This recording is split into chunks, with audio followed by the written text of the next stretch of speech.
Welcome to the Always On podcast. I'm your host, Duncan MacPherson.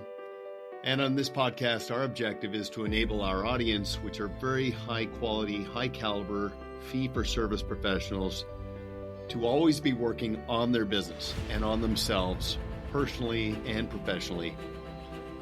And on today's podcast, I had a just absolutely stellar conversation with Rob Brown, who's very well known in the financial services space. He's a great guy, sterling reputation, and among other things, he's a prolific writer and also the co-host of the Purpose Focused Advisor with Phil Calandra. In this episode, we covered a lot of ground, talking, of course, about purpose, talking about his new book, both the Truest Fan and the Truest Fan Blueprint, which comes out in Q4 of 2024. And we got into some specifics around client experience and ensuring that there is meaning and fulfillment in your life as you bring value to your clients. So hopefully you like this podcast. And if you do, like it, share it, tell your colleagues. And of course, if you have any ideas on topics or themes you'd like to hear in this podcast down the road, just let us know. Thanks for listening. Well, very excited to have one of the OGs in practice management, Rob Brown. How's it going? It's going very well. Quite an honor to be called an OG, but I have been doing it for a while. Well, you're one of the few people that's actually got more mileage than I do. I've been doing this for 30 years, and I think you're up to 34. Mine are city miles. I don't know about yours. Yeah, I've got some highway miles. Definitely. Good. Yeah, you're looking good. Good to see you. We both play in the same space. We see the world pretty much the same way. We both look at it as a calling. It doesn't feel like a job to me or to you. I have tremendous respect. I've been following you for a long time. There is an element of co-opetition here. It's a big pie. There are a lot of financial professionals out there, but I just know you have such a unique perspective and vantage point on the industry. So I'm really looking forward to getting into this. I'd be shocked if anybody listening does not know who you are, but if you don't mind, just in case, could you just give us a little bit of a backstory, an introduction on yourself, a little bit about your journey, and then let's go from there? Absolutely. I'd be happy to. So I have spent my entire career in the financial services industry, and that goes back to the mid-1980s. So I've been at it a long time. It actually started off as an internship at the old Payne Weber. But I'm not going to detail all of those things. But I spent about 25 years as an advisor. And during a portion of my career, I had the opportunity to go into management and to eventually actually being an executive vice president of a regional investment firm in Richmond, Virginia, where I was able to begin in earnest coaching and mentoring about 250 advisors. And that's where I got the bug. And I realized that the work that I was doing, coaching and mentoring advisors, was becoming more and more enjoyable than overseeing my team that was managing my private client practice. And I decided to go all in. And that's when I started my coaching practice in 2002. Yeah, terrific. And you're a prolific writer. I was originally familiar with Delivering the Ultimate Client Experience book, and I do want to talk about an insight in that in just a moment. But more recently, you've got The Truest Fan, which came out in 21, as you told me. And I'm not familiar with that yet, so I want to get into that as well. But now you have a follow-up, The Truest Fan Blueprint, coming out in Q4 of 24, which you must be really excited about. Let's park those two for a second. I want to ask for your insight, because this is something I've been speaking about at length, about what makes you referable, what makes a financial professional fee worthy. And it's understanding the difference between client service and client experience. Client service is how you respond to a need that develops. And it says that you care, you try hard, and you're a professional. but it's reactive. Client experience is what you schedule, it's what you curate. It's not just an intention, it's something that's proprietary, and it's the most conducive to competitor proofing, total client engagement, and advocacy. So I would love you to add to that in terms of what you've seen in terms of what client experience does and what it is. Right. Well, I agree in large part with what you said. And the last part of what you said, the advocacy part, is a big piece of it to me. But ultimately, and maybe that's a bit of a pun given the name of the book, but ultimately, I believe that the way you drive your client communication and service will drive the success of your business. The more intentional you are about creating a meaningful experience for your clients, the more opportunity there is to grow a team, because your team knows what they need to do to take care of your clients, and then to grow those client relationships by being the go-to advisor in their life, and by putting them in a position to be able to send people to you because they know what you do. They know how you take care of them, and they want to transfer that value. They want to share that value with somebody else. And that's where advocacy comes into play. So I really believe the client experience is central to the success of any advisory practice. Yeah, and that's perfect. And you really get into that in your book, because ultimately, as a client of a financial professional, it's easy to refer a friend to you, but it's easier not to, unless and until I know how it's going to reflect on me. And if I can get granular about how I describe an advisor to a friend, it amps up my own conviction about the relationship. So yeah, great insight, essential reading. Hard to believe that's 10 years old now, that book. It doesn't seem like it's been out that long, but I know it's been very well received. Now let's pivot over to The Truest Fan. What prompted that? What was it? I know you're a huge fan of the financial professional and the industry in general, but tell us a little bit about the origins and the theme of that book. So the idea for Truest Fan actually began when I was in college. My dad gave me the book, The 1 Minute Manager, to read. He was trying to give me some advice that he had used in his business. And when I read Ken Blanchard's book, I thought, one day I want to write a business style parable where I can share some wisdom that I have in a story that will really drive home some core principles. So that's where it all started. But I didn't have that wisdom, and life gets in the way, so I didn't get to that right away.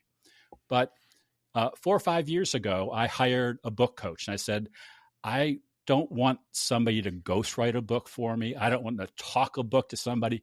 I want to write a book, but I don't know what I want to write about. And we went through a process of mind mapping and brainstorming and coming up with what is a core message that comes out of my mouth when I'm working with my clients or acting as a leader in the community. And this idea of a truest fan came out. The idea of how much I love to be a cheerleader for other people. That's part of being a truest fan, but also the importance of being a truest fan, a cheerleader for yourself, and having that positive outlook. So it's really a leadership book. The full title is Truest Fan: Live, Love, and Lead with Purpose and Impact. And I just believe that those are really core tenets of being a great leader, but also it spills over into being a financial advisor. In fact, the character in the story of The Truest Fan is a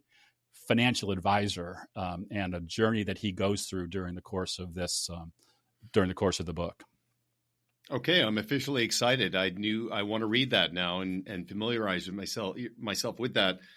By the way, I have to say, and you would have seen this firsthand, financial advisors in the last 5 years wear so many more hats in terms of relationship management and bedside manner. I've spoken to many financial advisors who have adopted the concept of mind mapping, not only for themselves, for creativity, problem solving, but also now in helping their clients work through things that are causing them grief or friction, uncertainty. It's such a great experiential exercise. So for everybody listening, there are some amazing videos on mind mapping. And I think you'll be shocked if you're not already doing it in terms of what can be born out of that exercise and impact your relationship with your clients. Now, Rob, I'm going to assume that the Truist Fan Blueprint, which is coming out soon, it talks about taking the why and the purpose from the Truist Fan original and actually bringing it to life. Safe to say? Yes, that's exactly what it is. It's the roadmap, the blueprint for putting some of the Truist Fan concepts to work. Because, and I know that you are the same as me, Duncan. Coaching doesn't go anywhere if people don't take action. And so this is a book that's focused on helping my audience, my readers, to take action on ideas that they're having. Maybe they take that mind mapping session. They've got lots of things that they want to do. If they don't pull things out of that mind map and actually start working on it, nothing gets done. They have to have a blueprint or a framework to do those things. And so that's where the Truist Fan Blueprint comes in. Yeah. And, as we're reconnecting here, I mean, one of the many qualities I've appreciated in you over the years in our interactions is just your authenticity and just the pureness of the focusing on purpose. So I say that not just as a compliment, but as a segue. I'm sure you're seeing advisors as they get a little further down the track, a little bit more mature, they start to come to terms with the impact they're having on their clients' lives. That balancing of productivity, measurable, with purpose, which is meaningful. Financial advisor, the best way to learn something is to teach it. You get to hear yourself, really paying attention to the interactions you're having with clients. I'd love your perspective on that balance, because I know you're big on balance. Yeah, I am big on balance. And there's so many different ways to go with that question. It's a great question. And as you were talking, one of the things that came to my mind is that I see today in talking with some advisors that they are becoming human robo advisors. They are, gathering enough information to throw it into some software to do an asset allocation. Says, here's your financial plan, and I'll check in with you once a year. And you can look it up online if you need to check your plan. And that also goes back to the ultimate client experience point of you just can't do that. You can't just mail it in. And there has to be some purpose behind what you do, because if you're really going to provide world-class financial advice, you have to really take the time. You have to be very purposeful about getting to know that client, about what they want, about growing your business with the type of clients that you want. So you end up as an advisor with a business that you're proud of. And so a lot really connects behind that idea of being intentional, authentic, being purposeful. Okay, that's very interesting. I never thought about it from that perspective, because we all know you might have even coined this, but the number one reason why somebody loses a client is lack of communication. It's not performance. It's just the relationship drifts. Now that it's at risk and somebody comes along and catches them and lures them away. Technical ability is never to be trivialized, but it's just something to build on. It's the communication. And I think somebody is more predisposed to want to talk to a client if the relationship is fueled by purpose, like what I do, the value I bring to someone's life. But it's an interesting perspective. Yeah, and that comes from, I believe, and I think you alluded to this earlier. What we do needs to be memorable, repeatable, and referable. So when we have a process that really stands out and we do it over and over again with purpose, with intention, it becomes memorable both to the advisor and to the client, which then makes them referable, because then that referral, that introduction, that advocacy doesn't come from, I'm just doing my advisor a favor. It's, I am giving something of value to somebody else that I care about. And so I think that's so huge in building that that practice that's intentional. Well, and it stands to reason then that ports over into relationships with strategic partners as well. Like, I mean, an accountant, an attorney, another service provider can feel that same energy, I'm assuming. Oh, yes, definitely. And those strategic relationships need to have that same understanding of that memorable, repeatable, referable process. Because when they do, again, it's easier for them to make that introduction. They don't have to worry that if they send one of their clients to you, that you are going to treat them in some way that damages the relationship that they've spent years building with that client. Mm-hmm.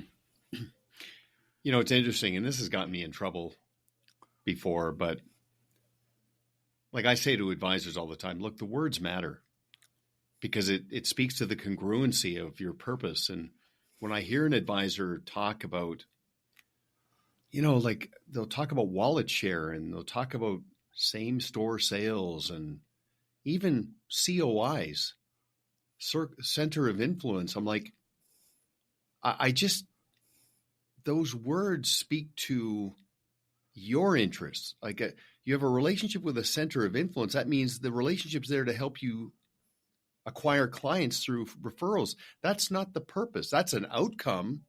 The purpose is to deliver a better level of value to the client. And if that makes you more referable, then great. Now, again, people push back on me all the time on this. I say, don't refer to them as COIs. Refer to them as strategic partners within your value-added support team.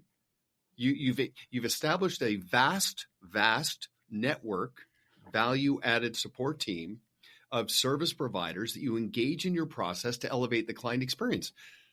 Many people say, oh, come on. I mean, that's just semantics. It doesn't matter. I think it all matters. And what you're saying is how that's interpreted, how somebody feels. Like if I'm an attorney and I'm speaking to a financial advisor, in my inside voice, I'm ultimately saying to myself, is this person going to make me look good? If I refer a client to this advisor, is my client going to come back to me a week later and say, unbelievable experience. Thank you for making that introduction. That's the result we're trying for, and everything else matters in terms of fueling that outcome. Right. And that's where the intentionality around building that process is so important. Because and I know that we've both seen this over the years, there is a tendency for advisors to not stay in a lane that is consistent. They want to go outside their lane and kind of try different things, which then has a way of denigrating the core process that is their lane, that has built their business, that has made their business strong, and they can just get faster and better in that lane without constantly looking for new things that that take away from the real goal that they have for building the business with the type of people that they truly want to serve, and are working with those other professionals who serve that same clientele. Yeah, well said. And I feel that's completely pure and true. Okay, so let's go a little further into the sort of art and science of leveling up as a financial professional. I'm just going to throw some rapid fires at you here. So, sure. First of all, your perspective on that fork in the road that a lot of financial professionals come to, where they decide, okay, I'm going to just be content with an organic B2C business, a business that deals with retail clients.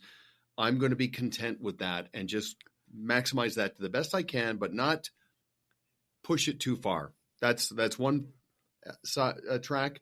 The other track is I'm going to take that proof of concept, my core business, and I'm going to scale up, and I'm going to attract other advisors to adopt my process. I'm going to acquire businesses, and the ambition just gets amplified because of what they've built on a B2C. Now they go to B2B. Thoughts, comments on that fork in the road, and suggestions you can make there? Yeah, well, most simply, both work.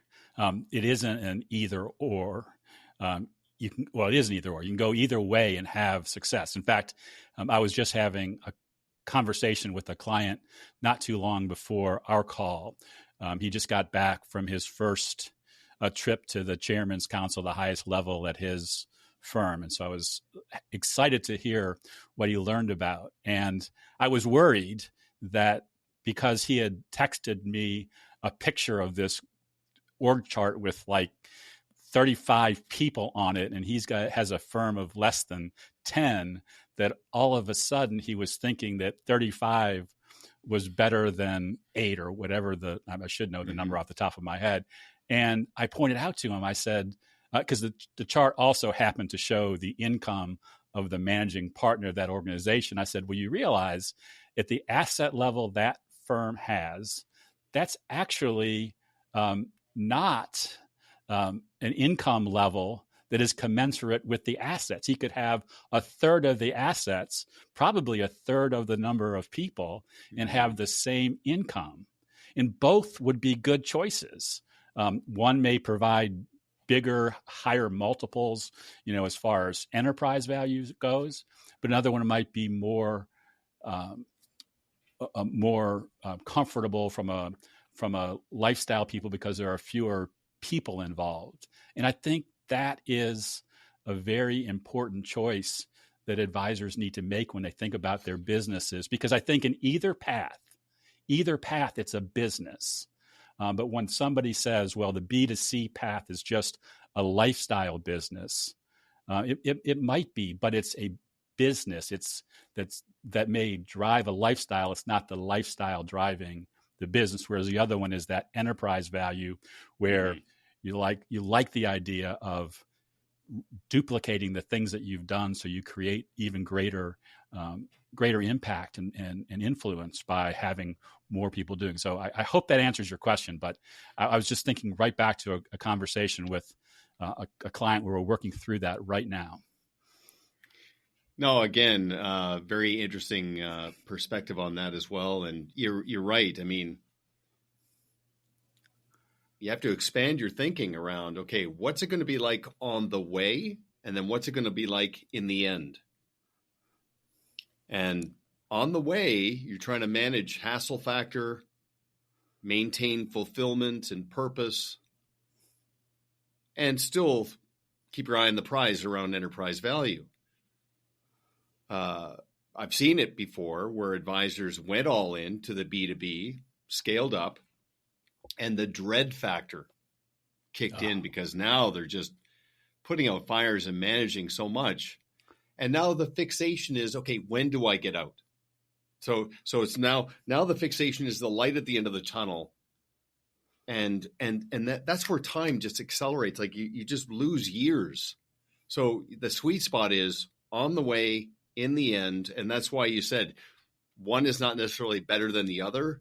It's just specifically to someone's temperament, their appetite for hassle factor, and ultimately, and I know you're big on this, standard operating procedures, workflows, best practices, making sure no matter to what extent you build your business, it serves your life, not the other way around. So that's huge.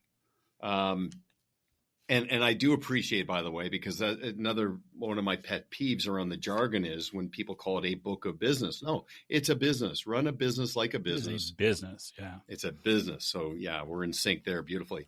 Okay, so a couple other questions for you.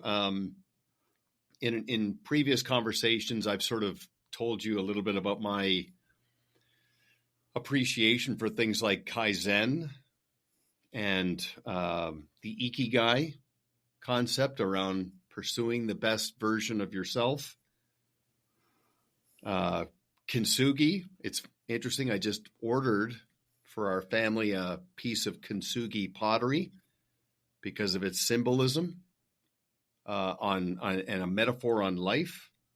So where I'm going with this, Rob, is I'd like to ask you, have you seen many examples whereas somebody retains you with a fixation on business transformation? Like they come to you saying, Rob, I want you to help me grow my business. I want you to help me drive my enterprise value. I want you to help me do, be more referable, all these business quantifiers. And along the way, what emerges is a personal transformation, like this metamorphosis where they're like so motivated. They get in shape. They're more mindful about diet and exercise and sleep and personal fulfillment, travel, all the other things they've been putting off. I've seen that. I'm curious as to what window you have on that as you work and go deep with advisors. I don't think I would be exaggerating to say that happens 98% of the time, because when you're looking for a coach, you focus on one thing usually. It's just like a financial advisor. A lot of clients come to financial advisors because they want help with one aspect of their financial plan. And if you help them take care of that, then it's easier to have those other conversations. That's what happens, I think, in my practice is somebody will come to me and say, hey, I want to grow my AUM faster. Help me do that. I have team problems. Help me iron those out. And as we do that and we use my framework, which really starts with getting them to think about what they really want. What is their real purpose? What are their real big dreams? And we're taking care of the other stuff along the way. The relationship just blossoms. And I can't tell you how much I enjoy the fact that I get to help advisors have, and I know this word gets overused, but true transformation in their businesses and their lives simultaneously. And I watch okay dads becoming great dads.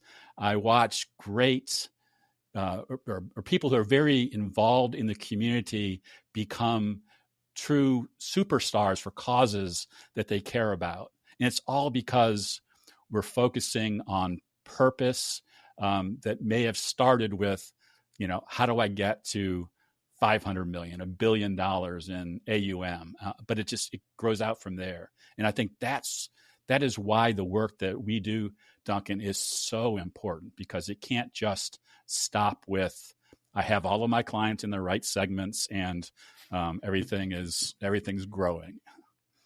Well, back to the point about balance. I mean, again, what's measurable, quantitative, what's meaningful, qualitative, that is a sweet spot. And one of the KPIs on that is when you've seen this, when a professional does transform personally, the clients start to acknowledge it. They say, hey, you're looking good. You're looking rested. You're looking relaxed.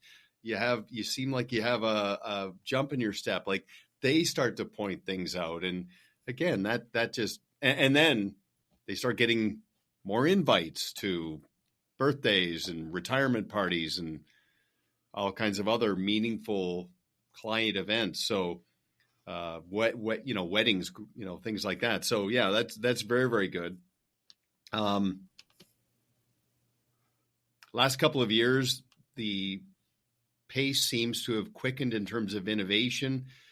What are you seeing in terms of the evolution in the industry regarding things like client testimonials, AI, multimedia, client acquisition, things like that? Anything jump to mind? Yeah, the first thing that jumps to mind is, or there are two things that jump to mind as you talk about that. One, AI. I am a huge fan of AI for improving processes because I can help my clients if they use the right prompts in an AI tool to get things done faster that is still them. It just saves steps. So I love helping my clients understand how they can use AI in their businesses. The other thing that I'm a huge fan of is video. And I have been a huge fan of video for probably 8 or 9 years. I think I've had clients doing video messaging, video emails to their clients going back that far. And I'm seeing that coming on more and more as the technology makes that easier, because there's a real connection that can happen when that advisor is looking his or her clients in the face, sharing a story about what's going on in their business. I'm not talking about like boring, videos about asset allocation or estate planning or life insurance reviews. I'm talking about like telling a client a story about how they have helped another client that deepens those relationships. One of my clients does a weekly video. He calls it One Thing This Week. It's just he and his two partners or two advisor partners. Actually, now they have a member of their administrative staff participating in the rotation. They just go on and they say, hey, folks, we want to talk to you about XYZ. Ron here with One Thing This Week. And then they just tell a little story. And sometimes it's about the market. Sometimes it's about something personal that's happening in their community. But the benefit they've gotten from that in terms of deepening their client relationships and bringing in referrals and introductions has been incredible. So that's my, you talked about as kind of being a new thing. To me, it's not new. It's just, it's easier to do. And there's no excuse not to do it. No, well said. And the brevity and the personalization and things like that. Like I know an advisor who will send a quick little video, happy birthday. I mean, literally might be 15 seconds long. It's like, hey, Rob, big milestone. You're catching up to me. That's great. And then he'll pull a cupcake into the screen and light the candle. And then he'll just sign off. It's literally 15 seconds. Clients love it. I know another advisor, there's a video service called Cameo. I don't know if you've heard of that, but you can actually hire somebody to send a birthday wish, somebody who's famous. So like I know an advisor talking to a client, and the client's dad is a huge baseball fan and a fan of this one specific player. So the advisor didn't cost much, got this baseball player to sing or say happy birthday to the client's dad, who I think was in his 90s. Oh my gosh, just melted the client and the dad. So little personal touches like that. It's funny, I met somebody recently. He's into old cars, vintage cars, and he's restoring a 67 Mustang. And he started a video blog, sort of pseudo podcast called Frank's Garage, where he's just talking about the restoration of this car. And, it has nothing to do with money, but the commonality is a lot of people that are into vintage cars have money, but he's just such a nice guy, very, real, folksy in his shop. And it's just become this thing. So it's focusing more on interests and aspirations, but just to your point about AI, humanizing the client experience. So it's not just the technical. There's the personal, the high touch with high tech is such a great sweet spot.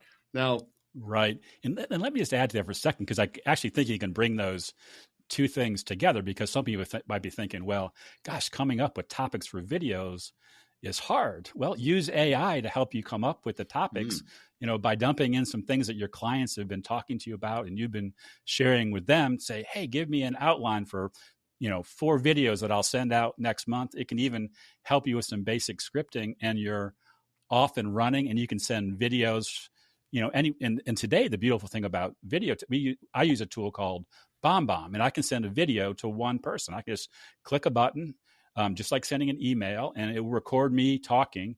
And then I can do, that's my birthday message where I can hold up the cupcake and the candle, but I can use the same tool to send it out to a group of clients who have something in common, or to all of my clients because I want to send a broadcast message to a full group. So so then you can integrate into those socials and things like that. Oh yeah. Well, there's a team in Boston, the Winthrop Group, just the embodiment of a phenomenal financial services team. And you see them on LinkedIn. They do little videos, a walk around the office, highlighting team members. They have themes. I think it's Donut Thursday or something like that. Just energy. And they're just real people, likable. And I'm not saying that runs cover against technical ability. They've got the goods. They're super competent in their technical ability, but they just don't rest on that. They're actual people. So, when we talk about the full spectrum, good people, a good practice, a solid process, that makes you referable. Excellent stuff. You got to help me out. I'm doing a webinar next week on target marketing, niche marketing. Give me some nuggets there I can steal from you and weave in there. Right. Well, I feel like we probably both pulled the bucket of water from the same well on this one, probably for years. And when I think about niche marketing, the first thing I think about is don't try to make it up. Have a process for really uncovering what your niche really is. You can't say that you work a niche where you've never worked with people in that niche. That's just a fact. But if you take the time, and I've done this for years, to do an inventory of your clients and dig deeper into the things that they have in common, themes come out. And then you start to think about those themes. And are there some themes that you attach to more because you enjoy working with that group of people? I think a great example of this is I have a client, Phil, who works with a niche that he calls women facing new beginnings. And he came to that because when we started looking at niches for him to work in, and he started interviewing his clients, he was like, well, I don't work with that many women, and I don't know what the women I work with have in common, and I'm not a woman, so why would they want to work with me? But then when he started doing the work, digging in there, he realized he actually had more people in that niche than he thought he did before, and there was this new beginnings kind of theme that evolved, and that's how he has built out a very strong niche. But he did it intentionally. He did it slowly. He talked with clients. He just didn't make it up. Well, first of all, I love the branding because that's just so optimistic. It's so future paced. It's where is this all going? It's not, why you have this next chapter in your life. It's just let's embrace it and be positive about where this is going. So I love the energy there. You remind me of a financial advisor who did something similar. And what gave him the credibility was his mom. He saw his mom go through something that was unpleasant. And as a financial advisor, he basically walked her through to the new beginning and sort of onboarded her, not literally, but just relationship management, and helped her look to the future with anticipation. His story became so solid. So it's interesting.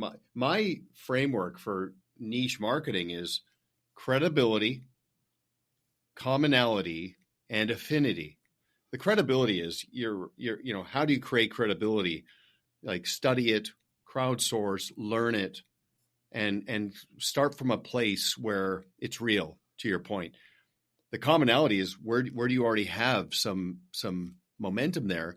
And affinity is it interesting to you? Like, is it part of your purpose to bring value to that community? I think what you just described, what I'm talking about, I think it checks all those boxes. So yeah, great points. In fact, in the worksheet that I use to get that process started, one of the columns is commonality. It's so important.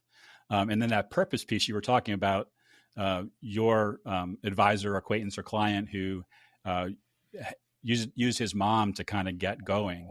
If you actually met Phil and asked him what he does and why he does it, it wasn't why he started the niche, but his why story now and why he's probably ended up with this affinity to these women facing new beginnings is because of what happened to his mom. Oh, wow. And so, but that wasn't where we started. That came out by, again, taking that intentional process to figure it out and not try to force it. There may be riches in the niches, but it's not as simple as saying that. Yeah.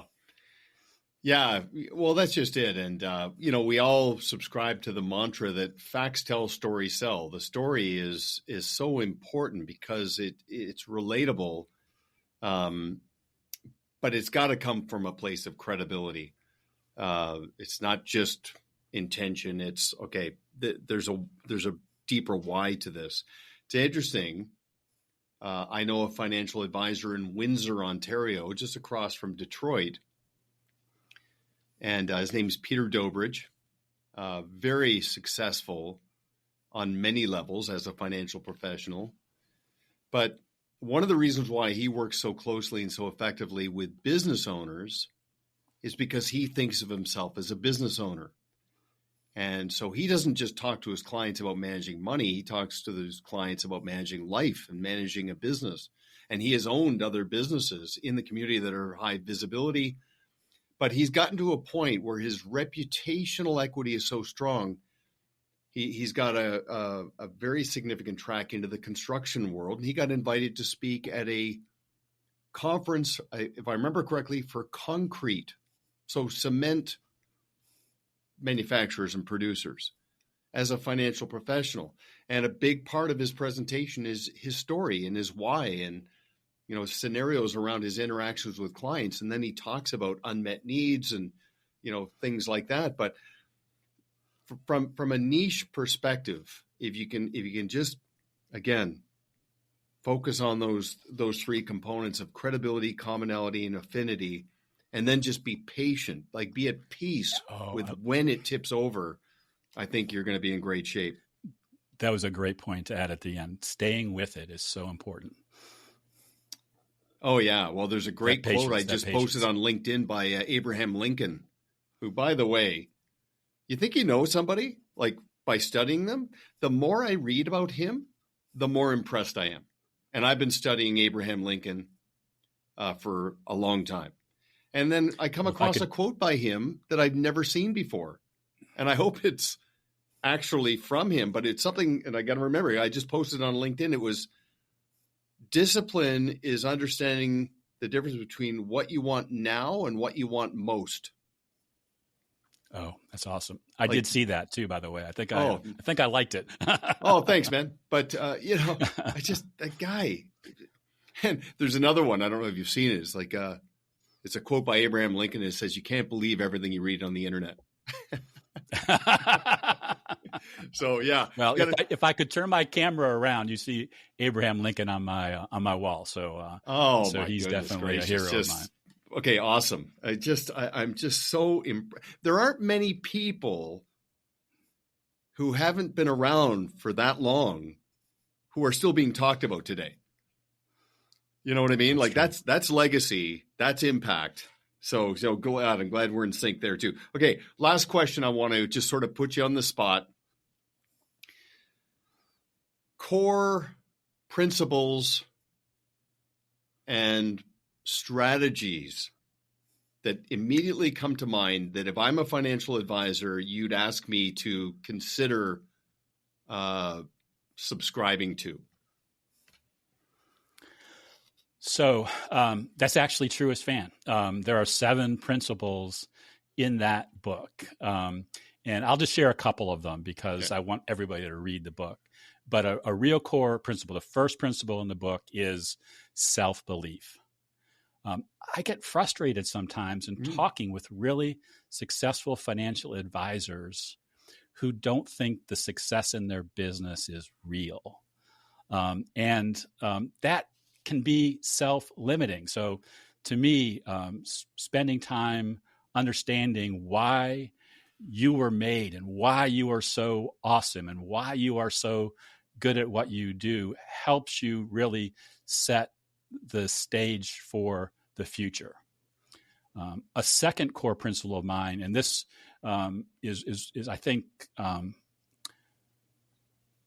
they're all important. For some reason, right now, this one feels the most important. But focus on your most important work. Focus on your most important work. We can't all be doing 100 things at the same time. So right now, this month, this quarter, what is most important for me to be working on, in addition to the things that I have to do on a recurring basis to run my business, they're going to take me towards my 1-year goal, my 3-year vision, my 10-year dream. So focus on what's most important. And then the third one I'll share is smiles and kind words go a long way. I don't like it when I walk down the street or down the hall and I don't get a smile or even somebody to look at me. It happens in church. It's like, come on, we're here. We're supposed to love each other. It's church. And so, So I just encourage my clients and anybody that I encounter to think about ways to really be to share smiles, to share kind words, to build other people up in simple ways. I teach a little exercise in the book. Put 5 pennies in your left pocket in the morning. And every time you send a kind word, a text, or you smile at somebody, transfer a penny to the other pocket. And then try to get the pennies from your left pocket to your right pocket and back again during the course of the day. And I bet if you do that intentionally, you'll feel better about who you are and what you'll do, and you'll lift somebody up. And you never know when that small little thing that you do to lift somebody else up makes a big difference, because you don't know what's going on in their life. So those are a few of my core principles. I hope that that helps answer this question. But as you can tell, I get very excited about them because they are so important to. No, I can hear it and I can feel it, and I'll just give you my sort of 2 cents to add on to what you said, because we're completely in sync. First of all, a mentor of mine, Jim Rohn, way back when, said, "Don't major in minor things. Don't mistake movement for achievement. Focus on what matters most," like you said. It's funny. I love, and I'm sure you're the same, I love celebrating someone's success. And just recently, I know somebody who hit a home run.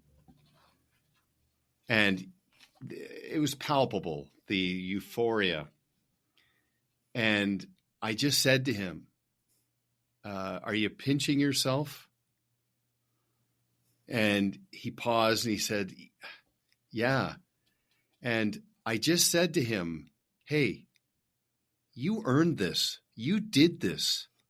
This is not a lightning strike of good luck. Yeah, some things fell into place for you, but you earned this."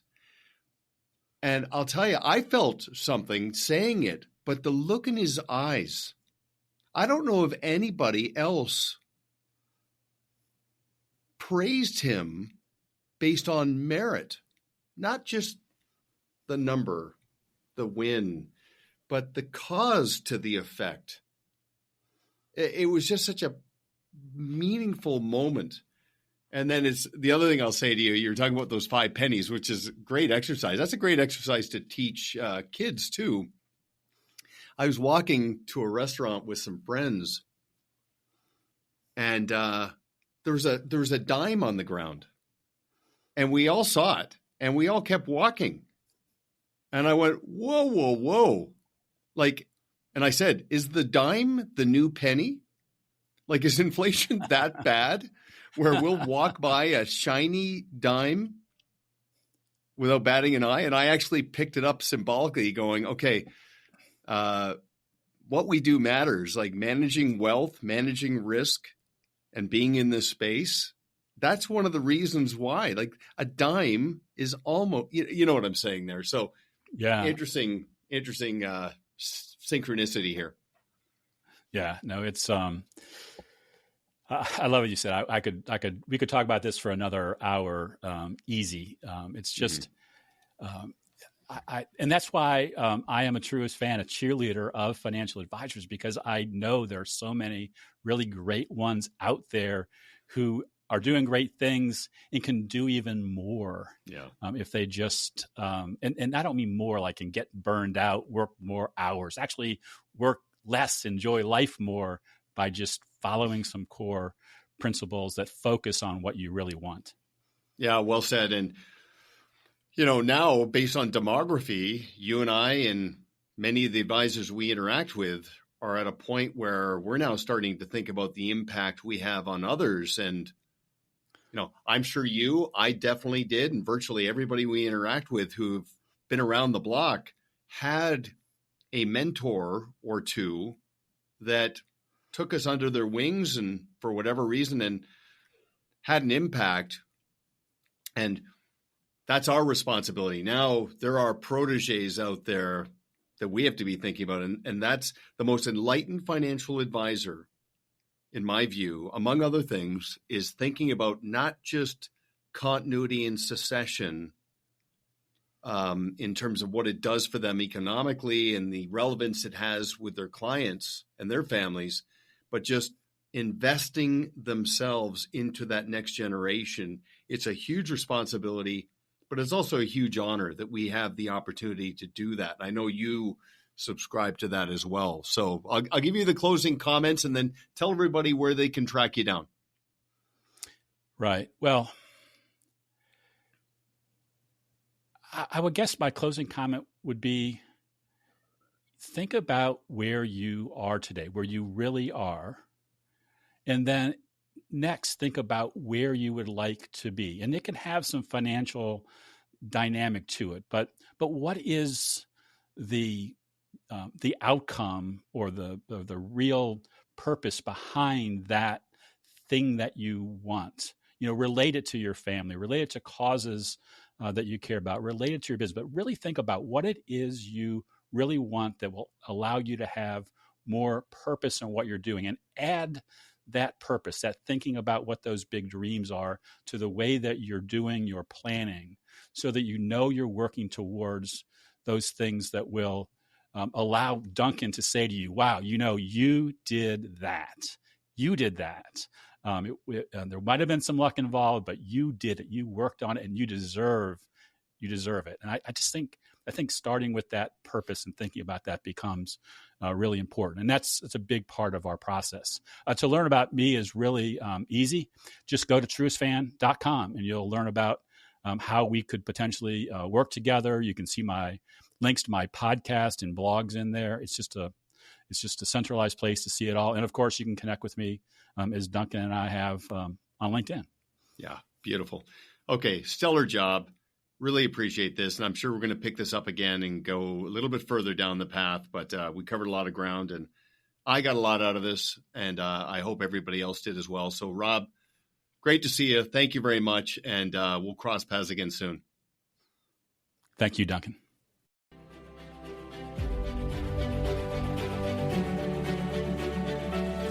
Thank you for listening to Always On with Duncan MacPherson, where our objective is to enable professionals to always be working on their business and on themselves.